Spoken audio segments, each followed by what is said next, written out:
За зөвхөн Монголын видео цогц сурчлагыг Ховд аймгийн Эрдэнэ бүрэн сумын нутагт ажиллаж байна. Бид яг одоо Ховд голын иргэн дээр шижигтийн хавцалд байна. За энд бол одоо Эрдэнэ бүрэнгийн захиргааны станц баригдаж байгаа. За Эрдэнэ бүрэнгийн захиргааны станцыг 64 мегабайт байсныг одоо хүчин чадлыг нэмэгдүүлээд 90 мегабайтын хүчин чадалтай ийм усан захиргааны станцыг 2028-аас 2029 оны үед ашиглалтанд оруулахаар төлөвлөд одоо бүтээн байгуулалтын ажил хийдвэрнж байгаа юм. За одоо яг ажлын явц ямар байгаа талаар бид бүхэн албаны хүмүүсээс та бүхэндээ мэдээлэл авч хүргье.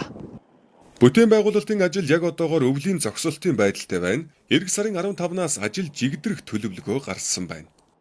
Энэ хавар одоо үндсэндээ нэг Монгол ажилчид нэг 400 гаруй ажилчид ажиллана.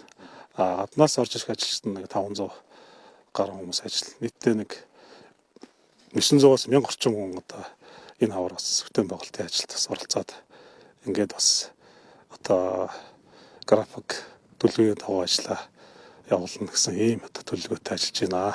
Тэгээ Эрдэнэ бүрэнгийн усан цахилгааны төсөл бол Монгол улсын хамгийн анхны одоо тийм үү уул нөхөлж хийж байгаа хамгийн одоо том хүчин чадлын усан цахилгааны станц өнөөдөөс Монгол улсад хийгдэж байгаа хамгийн том одоо хүчин чадалтай сэргээх төрчин машины төсөл.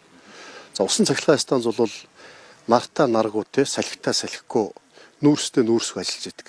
Бус станц нар байхгүй зогсдог, нүүрс байхгүй ажилдаггүй, салхи байхгүй ажилдаггүй.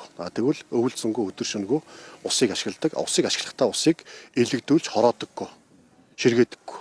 Ус яг байгаа ус төрвэнэ дамжил байгаа хэмжээгээр гардаг. Ашиглалтын зардал маш багтаа. Энэгээр байгаль орчиндос ямар сөрөг нөлөө авахгүй. Одоо Ховд голын урсдад ямар өөрчлөлт орохгүй. Ховд голын загас чараа үржихэд ямар нэгэн тавга орчин нөхцөл бий болохгүй.